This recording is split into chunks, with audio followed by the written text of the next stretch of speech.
Esta es Uniminuto Radio, HJKU, en Bogotá en los 14:30 AM y en Colombia y el mundo a través de uniminutoradio.com.co. También en Facebook, Twitter e Instagram a través de @Uniminuto Radio.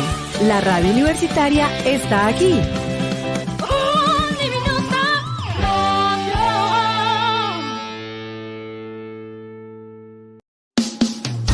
Uniminuto Radio presenta El Puente. Hola, ¿qué tal? Bienvenidos al Puente, un escenario donde se integran diversas voces. Un espacio de diálogo, creatividad y encuentro.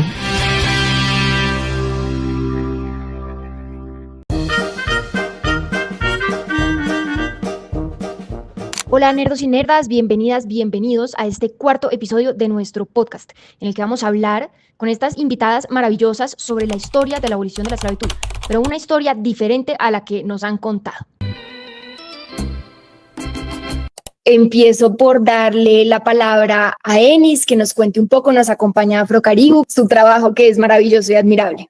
Hola gente, gracias por esa presentación. Mi nombre es Enis Quejada. Soy de Río Sucio, Chocó, Colombia, y vivo hace un rato en Urabá antioqueño. Entonces ahí convergo en ese límite, ¿no? Antioquia, Chocó, que tiene sus propios temas, sus propias características, digamos, en términos identitarias.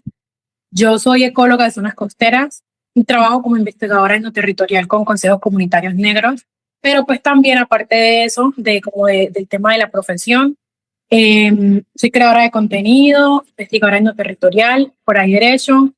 Me mueve pues lo decolonial, el género desde lo decolonial, el antirracismo y todo lo relacionado con la afrocolombianidad. Soy muy curiosa con la afrocolombianidad, sobre todo con una intención ahí de darle la vuelta a las narrativas que siempre nos han contado. Y nada, qué rico estar aquí con ustedes. Alice, que no la conocía, mucho gusto. Gracias, Enis. Bueno, para que la sigan en sus redes, Afrocaribu. Rudy, adelante, sigue y preséntate y cuéntanos también un poco de tu trayectoria y todo lo que haces también en temas de antirracismo y educación para este país. Gracias por la invitación. Mi nombre es Rudy Bruña, soy de Palmira Valle y actualmente vivo en Valencia, España. Soy comunicador social y periodista enfocado en la comunicación para el cambio social. Soy activista antirracista y en pro de los derechos de la comunidad LGBTIQ+, especial énfasis en la comunidad trans, de la que hago parte. Me dedico pues al marketing educativo, al copy, también he sido escritor fantasma. Ahorita estoy creando contenido antirracista para mis redes y hago parte de diferentes colectivos y movimientos que tienen que ver con pues los derechos de nuestras comunidades afrodescendientes. Rudy, ¿cómo te puede encontrar la audiencia, los nerdos y las nerdas en tus redes? Rudy Bruna, así me encuentran, @Rudy Bruna en Instagram. Solo tengo Instagram, entonces así me encuentran. Perfecto, mil gracias. Liz, adelante. Saludos a todos y todas. Mi nombre es Richa Candelo, nací en Buenaventura, en Viento Libre. Me crié por esta zona del Valle, en San Antonio de los Caballeros, Florida Valle. Y en este momento me encuentro aquí en Gorgona Valle, pero he vivido, que es donde está mi familia, asentada hace 30 años, del puente para acá, Juanchito. Y llevo en Bogotá casi toda mi vida. Fui de las primeras negras que pisó tierra fría de Bogotá, hace ya más de 30 años. Y para los nerdos y las nerdas, Liz, cuéntanos un poquito de tu poesía. Pues precisamente el tema literario, no solo en nuestro país, sino que ese ha sido como la ingeniería social respecto a la educación, que en la escuela y el colegio nos inducían a leer literatura europea, de escritores, muy pocos escritores colombianos, García Márquez o Fernando Soto Aparicio. Sí, pocos libros caían en nuestras manos de Colombia, pero mucha literatura rusa, literatura europea, americana. Y esto es lo que nos alimenta a nosotros en la parte de la literatura. Y cuando, a medida que vas leyendo, yo que pues he sido con el libro desde muy pequeña, porque no teníamos televisor, entonces en la casa más grande del mundo, que ese es mi libro, mi primer libro de poesía, esa casa más grande del mundo no tenía televisor, afortunadamente. Entonces mi padre, cuando decíamos, déjame ir a donde la vecina a ver la novela o el Chavo, o no sé, cualquier programa, él decía, lea, y nos ponía libros, nos ponía selecciones. Las selecciones llegaban a mi casa, no sé por dónde, pero mi papá las llevaba. Siempre fue y ha sido un gran lector. Estudió hasta tercero de primaria, pero su dicción fue siempre muy buena, y su escritura, escribe la letra más bella que yo conozco, es la de mi papá, y yo empecé a imitar esa letra y me volví imitadora de letras porque amo la letra escrita a mano, y amo la letra como la carga energética que tiene cada palabra que pronunciamos, que decimos al otro.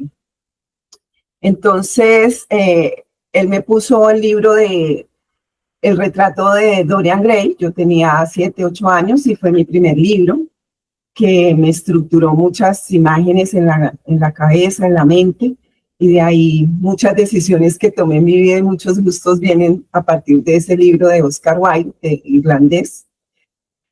Y ya empecé a leer luego en el colegio los libros que ponían en mis manos los profesores, que era una lista de libros que no provenían de su propia iniciativa, sino de lo que siempre las élites van imponiendo en los colegios, de Ecuador, de Perú, de Bolivia, de Chile, de Argentina. Tú ves la síntesis de dónde provienen esas listas, y siempre tienen algo en común. En el 2014, empecé a escribir mis primeros poemas, como del 2004, 2005 más o menos empecé, y como en el 2014 fui depurando y vi que mi poesía, o sea, muy ingenua con lo que tenía en mi estructura en cuanto a las palabras, al verbo, empecé a escribir, y mis amigos, mi familia, a unos les gustaba, a otros no, otros daban sus opiniones, y mi querido amigo J. Mario Arbeláez, el poeta nadaísta, leyó todo mis copias, mi primera copia que hice de mis poemas, y por allá extractó un versito, y en esos eternos que parecen instantes, entonces te entiendo. Y cuando dije, de todo ese mamotreto que le pasé, él le extractó ese versito de manera generosa, pero me llevó a pensar, de todo ese mamotreto, esto es lo único que valió la pena de esto que yo escribí. Y a partir de ahí me empezó a llegar la palabra Tombuctú, que tú la mencionas en el libro de la abolición. Ahí está Tombuctú, y Tombuctú se me presentó como en un mes, en el 2014 más o menos, esa palabra en 3 escenarios diferentes. Y empecé a averiguar sobre Tombuctú, y Tombuctú tuvo la primera universidad del mundo, ahí en la República de Malí, y es la tierra de los 333 santos, anexionada a Malí en 1325 por el emperador Mansa Musa, y ahí llegaron bereberes, tuaregs, mauretanos, llegaron los árabes, y de pronto se asentaron ahí, y eso me empezó a abrir un mundo donde me sentí que yo pertenecía a esa tierra de Tombuctú, la tierra que es que significa como la tierra, un lugar donde vive una mujer llamada Buctur. Muchas gracias por compartirnos un poco de ti y compartirnos, bueno, todo lo que ha sido tu trayectoria y cómo llegaste a escribir esta poesía que lleva deslumbrando al país ya desde tiempo atrás y desde que presentaste tu obra en la Feria del Libro y demás. Le doy la palabra brevemente a Jorge para que te presentes, nos cuentes un poco también de ti y si les parece bien, ya habiendo dado paso a eso, pues iniciamos el tema de conversación que nos convoca, que es la abolición de la esclavitud, pero queremos hacer una historia diferente, una historia que reconozca el lugar, la agencia de las personas negras libres en su momento y también las personas esclavizadas. Entonces, Jorge, te doy la palabra brevemente y empezamos con nuestra conversación. Hola, María Emilia, muchas gracias. Qué gusto poder compartir este espacio con ustedes. Yo soy Jorge Alejandro Vega, historiador, trabajo con la Universidad Minuto de Dios en un proyecto muy interesante que es la Casa de la Historia. Y pues bueno, como ya lo decía María Emilia, hoy nos convoca este tema de la abolición, pero también a partir del libro que tú escribiste y que Liz acompaña con sus poemas, ¿no? Que es una maravilla de libro. Yo estoy leyéndolo y cada vez me inquieta más y me apasiona más y me gusta más el ejercicio que han hecho ustedes dos de escritura. De escritura también de los poemas y también de las ilustraciones, porque hay una parte también de medio de burla o medio de risa, medio de memes también muy curiosos que aparecen aquí en el libro, que es bastante interesante. Gracias, Jorge. Bueno, mi nombre es María Emilia Gufré, soy historiadora, politóloga, escritora. He trabajado toda la vida en temas de políticas públicas, feminismo y derechos humanos. Y bueno, por eso también creo que por esa trayectoria es que me interesa tanto el asunto de la historia de la abolición. Y como he trabajado con sociedad civil, y es lo que me gusta, y ver cómo la gente se agrupa y cómo la gente se une y cómo la gente logra que se les reconozcan sus derechos, me parece tan importante que se narre la historia también desde ahí, ¿no? Nos han contado la historia de la abolición de la esclavitud como, no, es que José Hilario López un buen día se levantó de buen ánimo y le dio por abolir la esclavitud porque él era muy querido. Y no, esa historia está incompleta, ¿no? Entonces ahí Enis, Rudy, Liz, bueno, les vamos a contar la historia desde otros lados. Enis, eres súper conocedora, ¿no? También y eres súper crítica de la historia única. Cuéntanos un poco también cómo podemos empezar a pensar la abolición de la esclavitud en Colombia desde otros lugares. Claro que sí. Mira que yo pienso que lo primero es empezar a pensar la abolición como un proceso que fue gradual y que demoró un montón de tiempo, ¿no? Casi que se podría decir que el camino a la abolición empezó desde que empezó la esclavización, ¿no? Porque incluso en el primer momento en el que trajeron a la gente negra esclavizada, se empezaron a agenciar un montón de procesos de cimarronaje, ¿no? Desde los 1500 la gente negra empezó a resistir, empezó a fugarse, ¿no? Muchos preferían incluso como morir antes de ser como esclavizados y demás. Entonces yo creo que lo primero es lo un proceso gradual, porque también eso, entenderlo de esa manera, le da lugar a las luchas comunitarias que tardaron, que evolucionaron también. El cimarronaje de los 1500 no fue exactamente el mismo de los 1800, porque la gente negra también empezaba a cambiar los métodos en lo que lo hacía para que cada vez tuviera más éxito.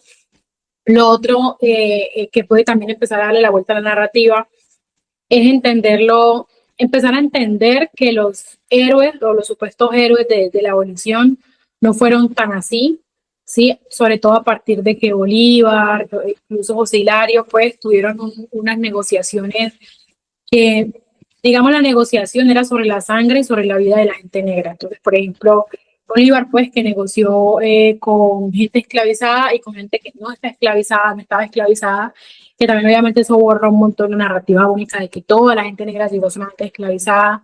Bolívar negoció incluso con gente haitiana, cuando él negoció con los soldados haitianos para poder conseguir la independencia, por ejemplo. Haití ya había pues abolido la esclavización, pero obviamente eso no garantizaba que la gente negra en Haití estaba súper bien, tenía las mejores condiciones.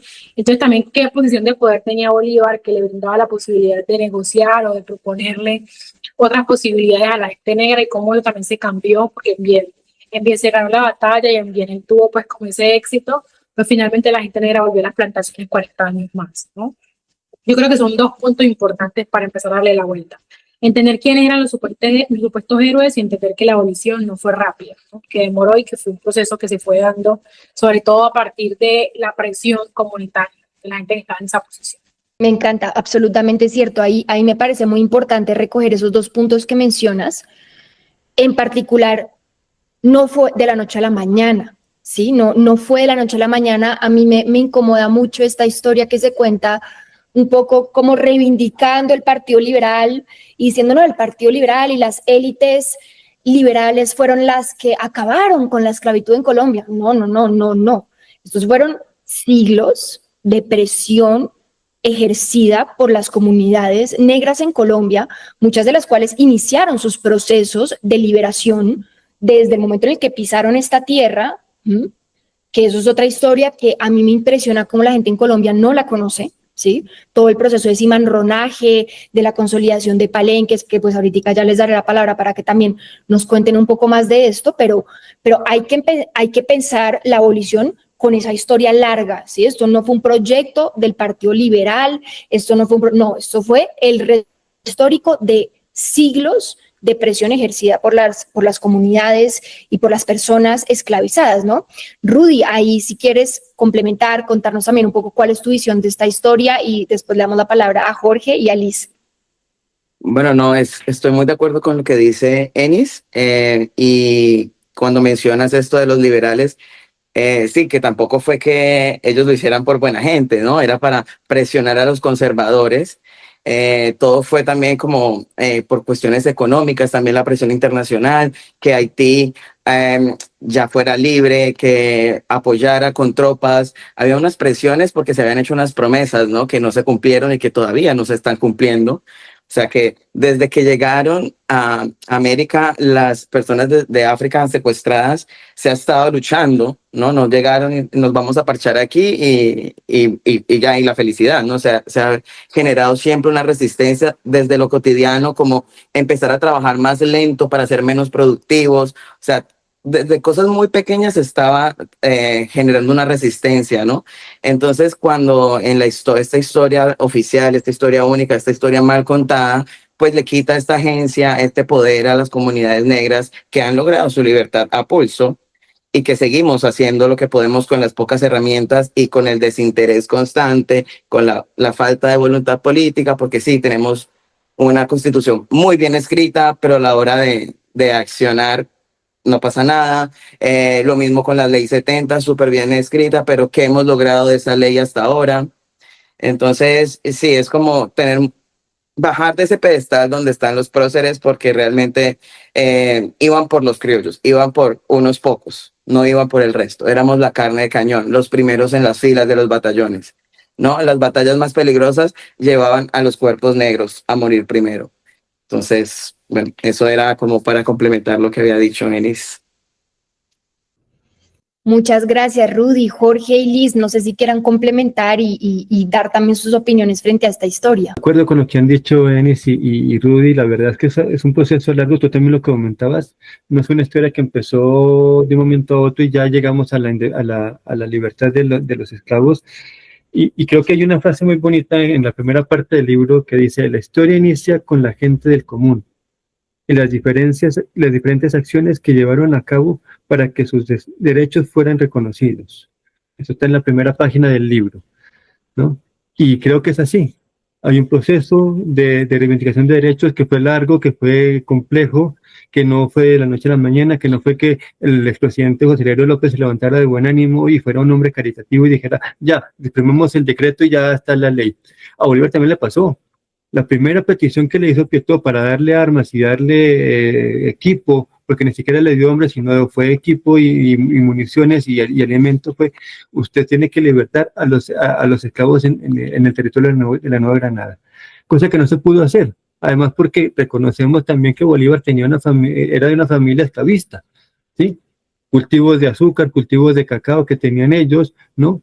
inclusive una dificultad con su hermana mayor, que fue quien lo acogió en el momento en que sus papás murieron, y ella era realista y él era patriota. Lo que pasó en Pasto también, para ingresar a la ciudad, fue un tema bien complejo que hoy se está recordando con dolor, ¿no? Es la famosa Navidad Negra, donde Bolívar entra y Sucre y Córdoba entran a la ciudad a desbaratar la ciudad, ¿no? Porque eran un bastión realista, lo mismo que pasaba con Santa Marta en su momento. Pero la historia de la esclavitud ha sido también muy prolongada. María Emilia empieza el libro hablando de África, ¿no? Empiezas hablando de en África cómo también entre las mismas comunidades había este ejercicio de esclavitud, porque eran las personas que se capturaban como botín de guerra o como ejercicio también del conflicto, y quedaban capturadas y se intercambiaban por armas, por bienes de lujo, igual que pasaba en Roma, ¿no?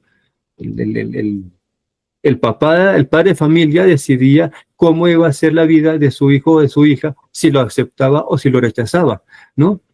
Y hay unas prácticas que hoy diríamos son bastante fuertes, ¿no? Como por ejemplo el aborto, los anticonceptivos y demás que se practicaban en el Imperio Romano, para evitar o no, o decidir si esta persona se quedaba en un linaje particular o no, o si descendía en la línea social, en su condición, en su estatus, ¿no? O al revés, se ascendía, porque también había esa otra posibilidad, que era mucho más complicada. Pero miren que ha sido un proceso bastante largo, bastante complejo, ¿no? Que tú lo decías, Rudy, hasta hoy todavía seguimos pensando en la esclavitud, y creo que todavía hay fenómenos que nos permiten pensar que la esclavitud, no se ha acabado. Eso creo que es bueno reconocerlo y tenerlo en el panorama. Gracias, profesor. Lisa, creo que si te parece bien, Enis, tienes la mano levantada, pero le doy la palabra a Lisa que quería hablar, y ya seguimos contigo.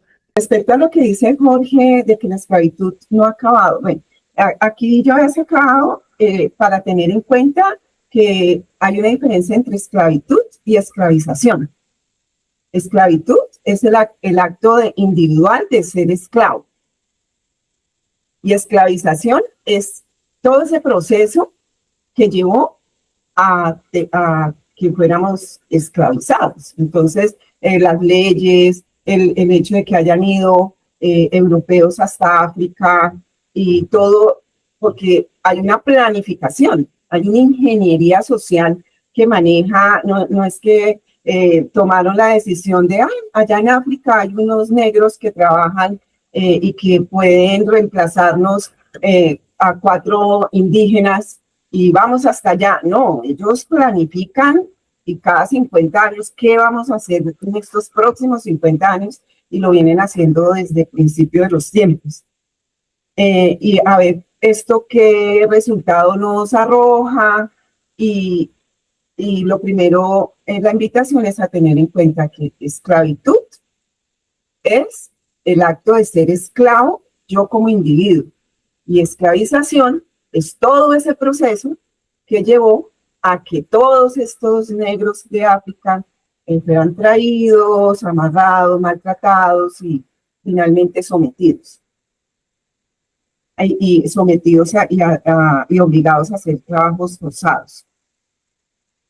El tema que aborda el libro La Abolición, veo que invita, es como un abrebocas a que logremos empezar para los que de pronto se olvidaron, o que, como yo les comentaba, no, hasta ya entrada la noche, fue que vine a caer en cuenta que mis raíces importan, y que debo estar siempre presentes. Si voy a hablar de poesía, deben estar presentes mis raíces en esa poesía. Entonces, el libro de Abolición, además de ser abrebocas, es una iniciativa, es una, escribo yo acá, que es un tema sensible,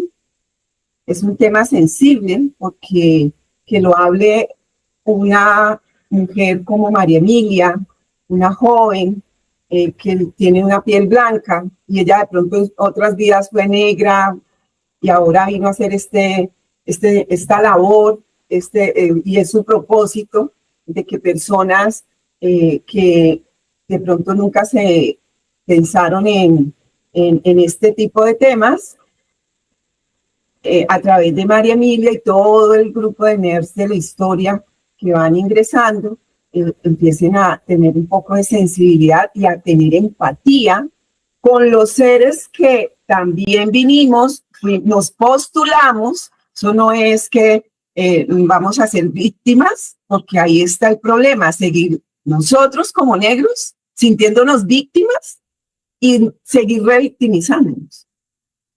En el momento que hablamos de, como decía Rudy, utilizar la palabra racismo al anteponer antirracismo, en la parte neurológica siempre va a quedar la palabra racismo, entonces el racismo nunca se acaba. Chao racismo. Mientras utilicemos la palabra racismo, el racismo va a estar presente. Pero si empezamos a hablar de libertad, de la libertad del espíritu, este cuerpo puede estar encerrado en 4 paredes, pero yo soy libre, yo puedo hablar desde lo que he leído, lo que pienso, lo que he experimentado en mi vida, cómo ha sido la experiencia para mí, y que esto anime a salir de ese encasillamiento, porque como decía Jorge, hay varios tipos de esclavitud. Entonces está la esclavitud física, que fue la que nos proporcionaron en la esclavización, y que nos sometieron, y que nuestros ancestros, que somos nosotros mismos aquí, vivimos todo esto y dejaron huellas en la piel, cicatrices de latigazos. Y además del corte de toda la cultura negra que la hemos sostenido con resiliencia hasta ahora. Y la esclavitud de seguir la que existe ahora con la ingeniería social. Yo menciono mucho ingeniería social porque hay que tenerla en cuenta. Y es que tú cambias tu tiempo por dinero. O sea, ahorita nos pagan, pero nos pagan ínfimo por tanto nuestro trabajo intelectual, trabajo físico y por el tiempo que le dedicamos a alguna labor que hacemos en alguna empresa. Eso es una esclavitud socialmente aceptada. Sigue siendo esclavitud. Y la esclavitud de la que no salimos como gente negra, ya me quito estas cadenas mentales, donde continúo con, ya logramos salir digamos, de esa esclavitud física, que era el primer paso, luego de la esclavitud de trabajar, que es una traba que lleva hacia abajo. Trabajo tiene una carga negativa muy fuerte, y si seguimos también diciendo trabajar, pues no vamos a salir de esa esclavitud del trabajo. Y lo otro es la esclavitud mental, que sigamos a veces, digamos que separando al otro solo por un tono de piel, entonces no me voy a enamorar sino de que sea negro, porque cuando ya hemos superado durante más de 500 años esta mezcla de sangre, de ADN, que ese era el propósito, porque no se ama lo que no se conoce. Entonces era más difícil amar al otro que se ve diferente, con una piel blanca o amarilla o roja, que si esa sangre ya está mezclada en mí, y entonces en mi familia yo veo que hay blancos, hay negros, entonces en mí no hay racismo, porque pues cómo voy a hacer a un lado al blanco si en mi familia desde chiquita yo los estoy viendo, una abuelita que me amó, que era blanca, y unas tías paisas que hablaban así, y otros que hablaban, oye bebé, que eran de Buenaventura, y para mí es indiferente, era solamente el amor. Y ya para terminar, es el amor lo que logra, como hemos ido haciendo esta mezcla de ADN, porque se requiere de dos seres que se unen, sean de la raza o el color que sea, o pero somos especie humana, se unen, se aman y nace un ser que viene con esas mezclas de ADN, y eso es lo hermoso de mi país, de Colombia, y pues ese es el mensaje que les dejo en este momento. Gracias, Lisa. Yo creo que esto se presta para debate. En mi familia hay mucha herencia indígena y también negra, pero sí ha habido mucho racismo. Te cuento, por ejemplo. Eso sí, no tuvimos en nuestra familia la felicidad de contar con una familia amorosa y no racista. Para mi abuela era muy claro quiénes eran los blancos y quiénes éramos los mestizos y quiénes eran los negros, ¿sí? Y siempre hubo una diferenciación social marcada dentro de la familia. Entonces, y creo que es la experiencia lamentablemente de muchas familias en Colombia. A mi manera de ver, todavía falta mucho para que logremos superar el racismo y para que logramos llegar a condiciones de igualdad reales, ¿no? Podemos aquí extendernos y lo harán Enis y Rudy sobre derechos de tierras. Falta mucho. Acceso a la educación. Falta mucho. Garantías. Falta mucho. Pero sin duda me parece también muy importante lo que trae esa colación de esforzarnos, ¿no? Como nación y como mundo incluso, de poder cerrar brechas y llegar a una situación de igualdad real. No sé ahí, Rudy y Enis, ¿qué opinan frente a los planteamientos de Lisa? También, ¿cómo ven esto? ¿Cómo ven que podríamos eventualmente llegar a una situación de efectiva eliminación del racismo en Colombia y de igualdad? Yo quisiera ir a agregar algo, también siguiendo la idea de Liz, y es como de que es muy, o sea, cambia muchas cosas también cuando una empieza a entender la misma forma en la que se construyó el proyecto político nacionalista, o sea, la misma forma en la que se construyó Colombia, ¿no? Como concepto nacionalista, es una forma pues colonial, ¿no? Y eso también se traduce en lo que decía Rudy, la Constitución, de que está muy bien escrita, pero que finalmente la escritura de esa Constitución está demarcada por el género, por la clase y por la raza. Entonces, sí, teniendo en cuenta eso, también es muy complejo encontrar casos en los que en las familias estén como mezcladas de alguna manera, también no se permite pues, el racismo, porque finalmente el ser familia no quiere decir que no se puede ser racista el uno con el otro, o el ser vecino, o ya, ¿no? Y también volviendo un poco a la historia de la abolición, que nada, nos da mucho para hablar.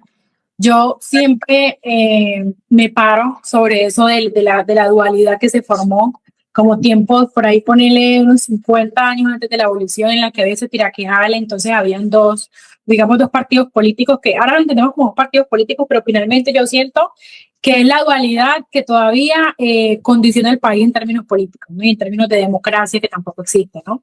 Entonces, en ese momento también había una pelea precisamente de quienes se beneficiaban de la esclavización y quienes no se beneficiaban de la esclavización. Entonces, siempre la historia, tú lo decías, María, como de que se habla de que los liberales de alguna manera, como lo llamamos ahora, fueron los héroes o los que nos salvaron pero finalmente el tiraquejales no era porque el otro grupo no estaba de acuerdo con la esclavización, sino porque el otro grupo no se beneficiaba económicamente de la esclavización y de alguna manera convenía que la esclavización terminara porque no era un beneficio económico para ellos. Entonces, finalmente era de cómo el poder se redistribuye. Y por supuesto, la presidencia en cabeza de José Hilario López sabía eso. Sabía que había una resistencia comunitaria y que ya no había, de alguna manera, un beneficio económico tan grande porque la gente se estaba escapando, la gente estaba resistiendo, ya la gente no estaba soportando esa mala vida, ¿sí? Y también como recordar, dentro de esas acciones que llevaron a la abolición, dos cosas importantes. El tema de la ley de vientres, que yo creo que ya hemos revisado y hemos entendido que también pues, fue violenta porque finalmente hubo una negociación que fue con la carne y la sangre de la gente. Era como de que toda persona que naciera dentro de un proceso de esclavización tenía que llegar a los 18 años y ahí ya podía ser una persona libre, ¿no? Entonces, dos cosas. Primero, ¿por qué tenía que llegar a 18 años y aguantarse 18 años de esclavización? Y segundo, ¿qué garantías había luego que esa persona los cumpliera y saliera de ahí? Y tercero, no nos digamos mentiras, lo que se abole o lo que deja de ser legal no necesariamente significa que deja de pasar. Entonces, que llegaran a los 18, perdón, que llegaran a los 18 y que se supone que en términos legales ya pudieran ser personas libres, no garantizaba, no daba unas garantías y tampoco hablaba de que realmente cuando cumplieron los 18 se podía ir. Finalmente, el que tenía el poder, porque era una relación económica de poder y de raza, era quien decidía más allá de lo que la ley dijera. Y también en segundo lugar, lo que decía el presidente en su momento fue que el presidente hizo un tema de indemnizar a las personas que esclavizaban. Entonces, ¿dónde están las garantías de la abolición si quien está recibiendo la reparación es la persona que hizo el daño, no la persona que violentó? Entonces, a partir de ahí podemos entender un montón de dinámicas actuales. Lo mencionaba y es que todavía se ven un montón de rezagos pues, del racismo estructural. Yo sé que a veces es muy, o sea, nos duele mucho, yo y lo digo también como desde mi persona, que cosas que repetimos sobre racismo, yo sé que hay un punto en el que nos duele y en el que tenemos que parar, porque es como de que, ay, uno siente como una cosita aquí de que la cosa es grave, pero igual sí siento que es importante como mencionarlo, sobre todo porque el día a día de la gente negra de a pie demuestra que es una cosa que existe y si no se habla, pues tampoco se soluciona. Entonces, por ejemplo, nosotros que estamos aquí, Rudy, Liz y yo, pues somos personas negras que contamos con una ventaja de que tenemos este espacio de conversación, de que tenemos el internet para tenerla, de que hemos tenido, por ejemplo, Liz que contaba que le dio mucha luz encontrar a esta persona que la guió, le dio mucha luz encontrar estos libros y estos autores. La gente negra, yo me atrevo a dar una cifra atrevida, para mí el 90% de la gente negra en este país no tiene ese acceso. Entonces, también eso empieza a demarcar una estructura que está ahí, ¿sí?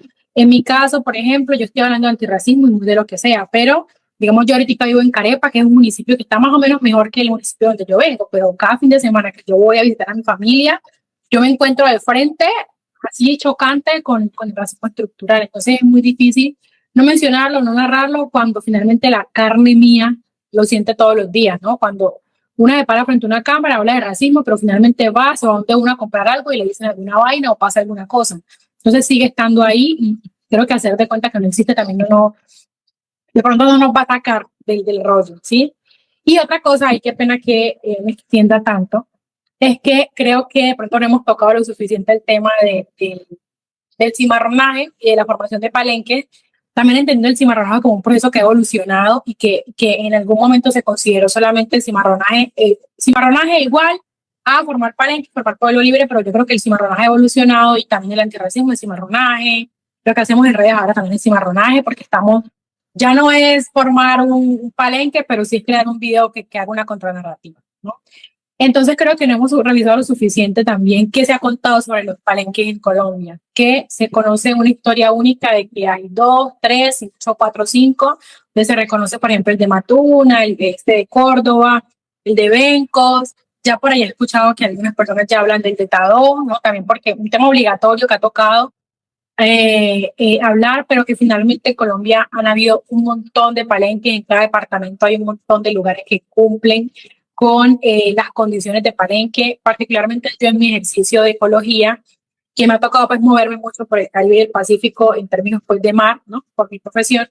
Me encontré una vez, y ahí surgió mi duda, me encontré una vez con un lugar, y ojalá les quede como en la mente, que se llama Boca Cerrada Sucre, que para mí, si eso no es un palenque, yo no sé entonces qué es un palenque, ¿no?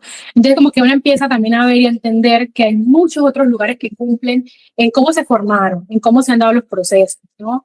En cómo la gente se comporta, en cómo la gente mantiene la forma en la que habla, la forma en la que se comporta, que son lugares que son palenques y que también conviene no reconocer que hay más de un palenque en Colombia, ¿no? Conviene que el palenque de Benco sea el único que está reconocido como material, ¿cómo se llama?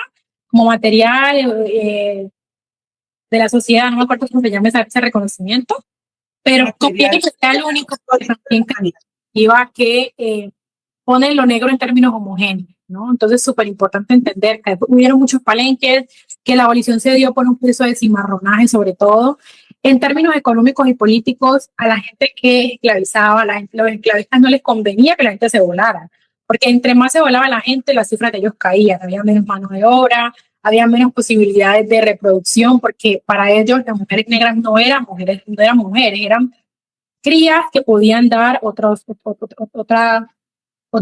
seres vivos para mano de obra, punto. Entonces las cifras a ellos se les empezaron a caer y eso fue lo que causó la abolición. En términos así simple, bruto, resumido.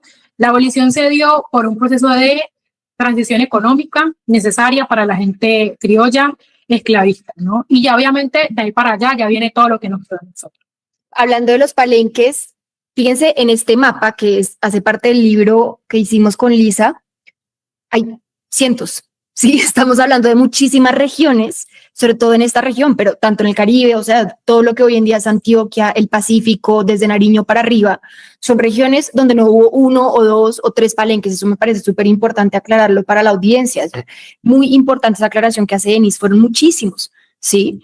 Y son poblaciones que hasta el día de hoy, también como lo mencionas, hay poco reconocimiento.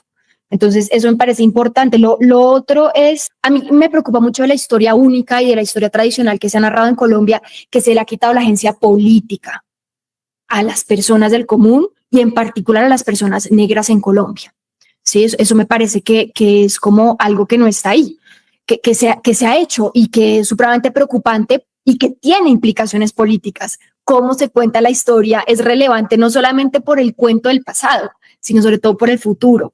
Sí, porque en la medida en que contemos el pasado de cierta manera, estamos cerrando puertas y estamos también trazando un futuro.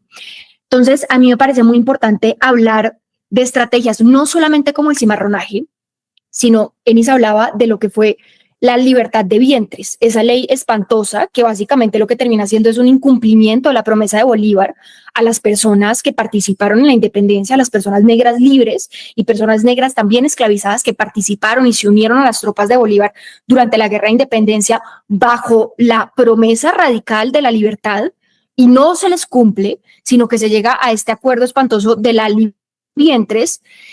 Ahí hay que tener muy claro qué es lo que hace la gente esclavizada, qué es lo que hace la gente esclavizada y la gente negra libre para poner en jaque mate el sistema esclavista. Y lo que deciden hacer es, bueno, lo primero que vamos a hacer es organizarnos, vamos a empezar a enviar una cantidad de cartas masivas. Esto es principalmente una acción llevada a cabo por las mujeres negras en Colombia. Vamos a enviar cartas masivas a las juntas de manumisión. Y esto es así como Harry Potter cuando empiezan a llegar en la película la cantidad de cartas que traen las lechuzas, es así. Si esto se sale de las manos de las juntas de manumisión, les están llegando peticiones todo el tiempo de mujeres que reclaman la libertad para ellas, para sus nietas o para sus hijas, y están utilizando el lenguaje republicano. Y además, para mí eso es algo absolutamente maravilloso y que nos habla de la capacidad de agencia de las personas, porque eran, por supuesto, mujeres que no tenían acceso a la escritura, ¿sí? Entonces les tocaba gestionar cómo iban a hacer, cómo se iban a reunir para poder escribir esas cartas, cómo se vinculaban también con comunidades palenqueras. Era mucha más dificultad la que tenían que superar ellas para poder hacer esto, lo que nos demuestra, pues, fue madre, que había una intencionalidad política muy grande y que eran agentes políticas, ¿sí? Ellas estaban cambiando el curso de la historia. Pero adicionalmente, el cimarronaje.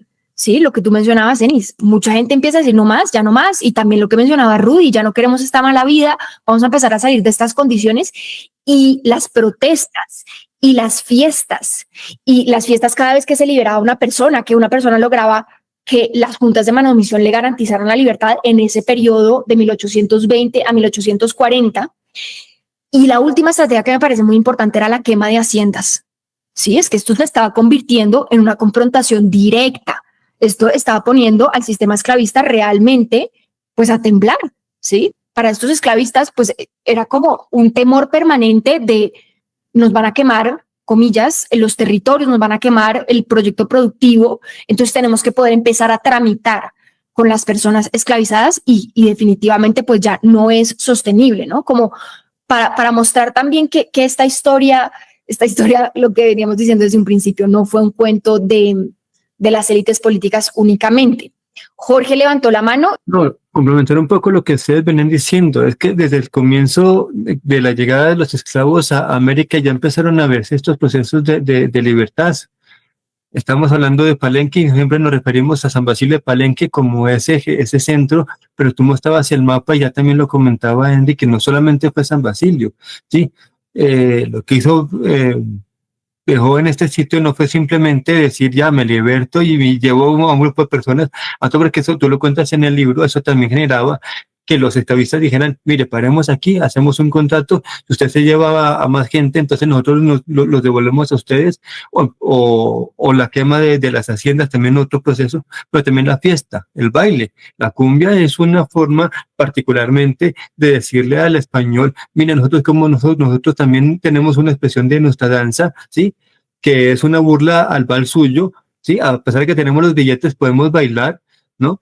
Y por eso el paso a cumbia. Uno dice que parece que subir a la persona como coja, ¿no? Pero es porque ellos tenían los grilletes a la pierna y era una forma de imitar o de burlarse del baile español, particularmente del vals, perdón. Pero también están los peinados. En los peinados había una forma de expresar las rutas donde cómo podían escapar de la hacienda, ¿no? Cómo podían irse a los palenques, y era en el peinado de las mujeres como se hacía el ejercicio de los. Tú tienes aquí una foto muy linda en el libro, no recuerdo la página, estoy tratando de ubicarla, de unos peinados, creo que al comienzo del libro, ¿no? Y ahí hay una expresión de esas rutas. Pero también las cartas, las peticiones, ¿no?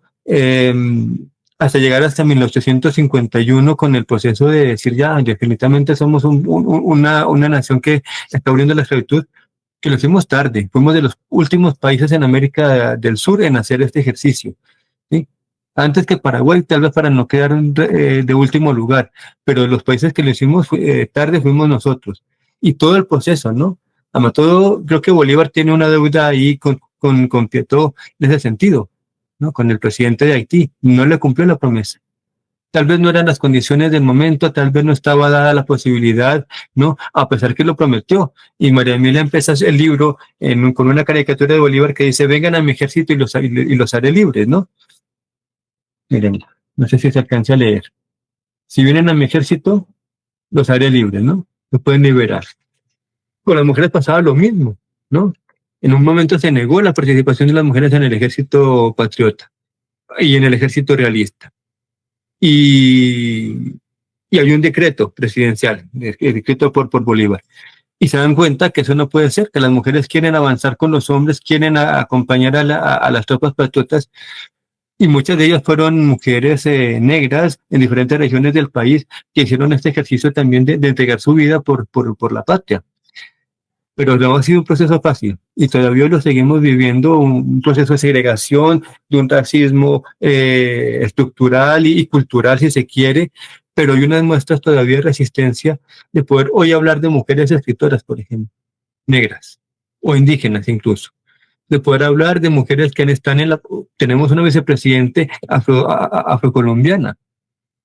Ya eso dice mucho del avance que en algunos campos hemos podido tener, pero seguimos rezagados.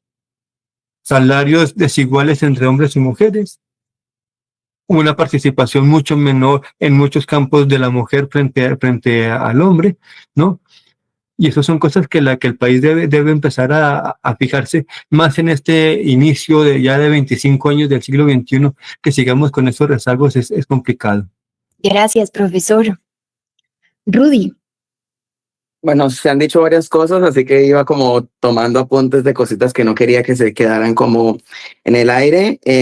Cuando se habla del mestizaje, ¿no? De que somos una mezcla de muchas razas, siento que tendemos a romantizar el mestizaje y es peligroso esa narrativa, porque es que recordemos que era el mestizaje, que era toda esta cuestión de castas, era desaparecer a las personas negras, era ir ascendiendo, aclarándose, ¿no? Entonces es importante tener en cuenta cómo surgió esta cuestión del mestizaje, qué se buscaba con el mestizaje y no romantizarla y decir es que somos una mezcla de todos y por eso nos amamos entre todos, porque es que el racismo no va de amor o de buenas o malas personas, no es algo moral, es algo estructural que tenemos que mencionar, porque si las cosas existen hay que nombrarlas para poder hacer algo contra ellas, poder buscar herramientas para ver qué podemos hacer, ¿no? Entonces siento que el mestizaje es algo que, bueno, en Latinoamérica fue la forma en la que se quería borrar a las personas oscuras. En Estados Unidos, que fue otra forma de colonia que ellos tuvieron, fue la segregación. Aquí no nos mezclamos y acabamos con ustedes de otra manera, pero hay que tener eso en cuenta, ¿no? Que es que el racismo no es solamente una cuestión de piel, es una cuestión que también se han borrado saberes, se han borrado historias, ¿no? O sea, cuando yo estaba en el colegio, cuando hablábamos del descubrimiento de América, ¿descubrimiento de qué? Nos descubre cuando nos mira un blanco, cuando la blanquitud nos mira, entonces existimos. Cuando estaban nunca hablaran de historia de África. Hablan un montón de la historia de Europa. Sabemos un montón de Europa, pero no sabemos nada de las personas indígenas de nuestro territorio.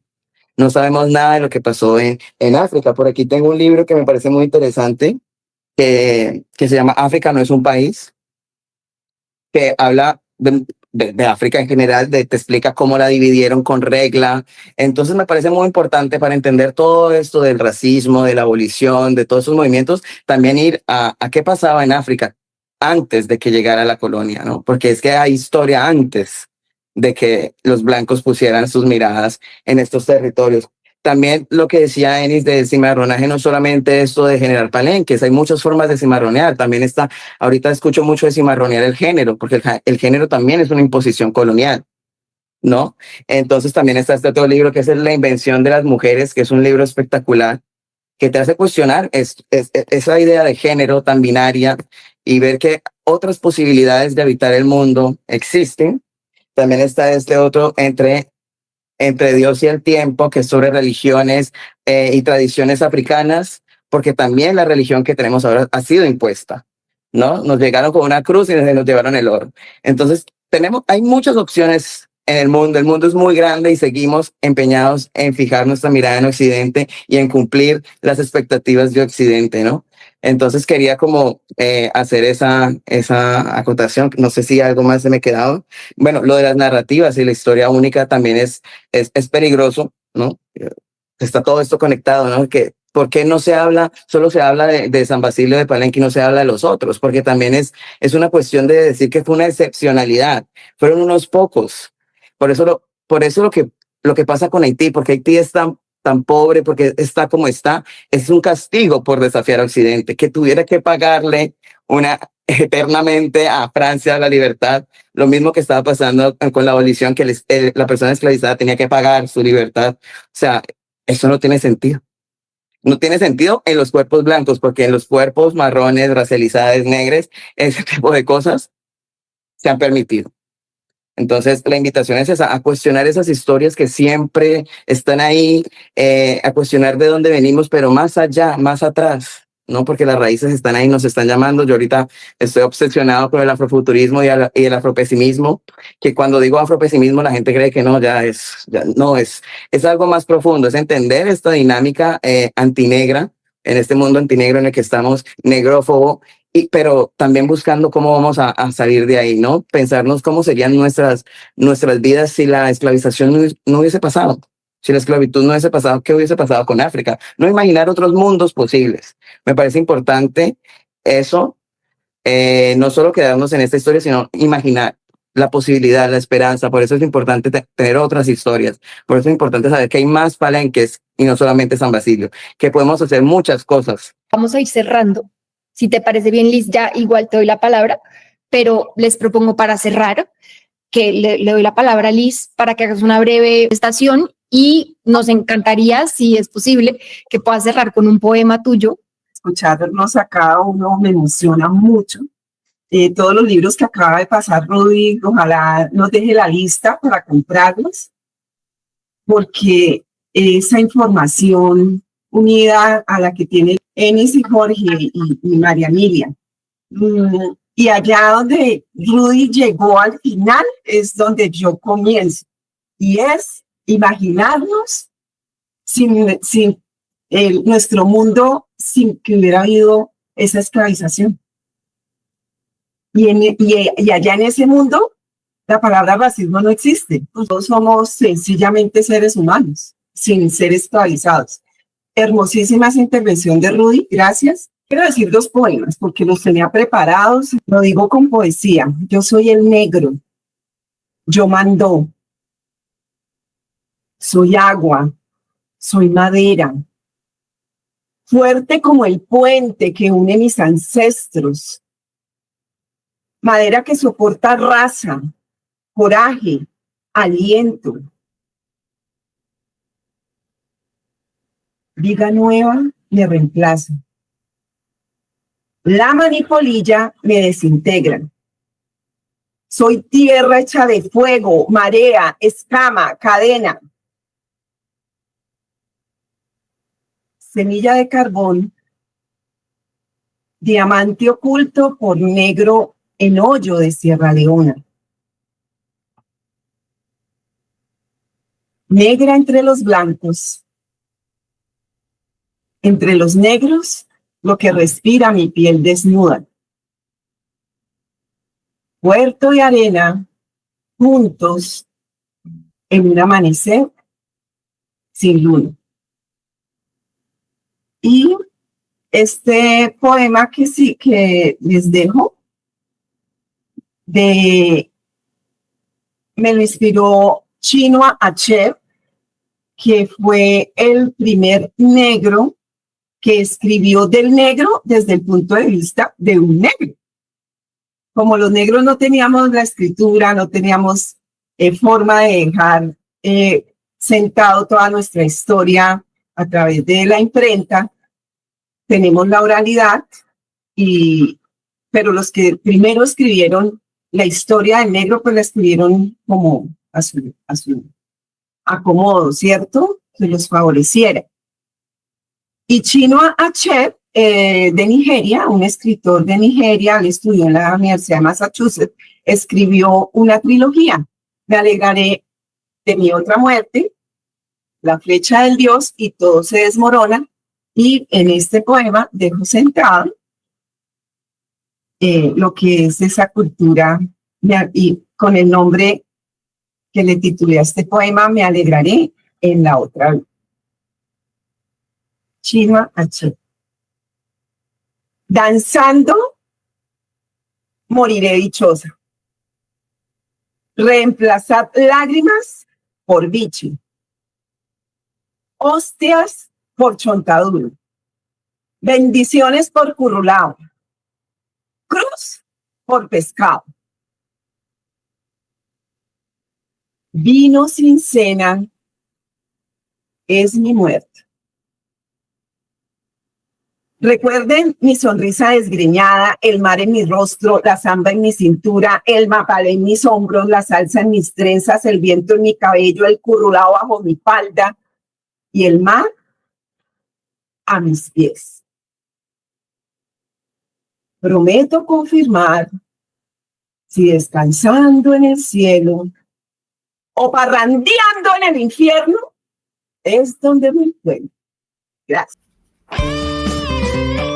Esta es Uniminuto Radio, HJKU, en Bogotá en los 14:30 AM y en Colombia y el mundo a través de uniminutoradio.com.co. También en Facebook, Twitter e Instagram a través de @Uniminuto Radio.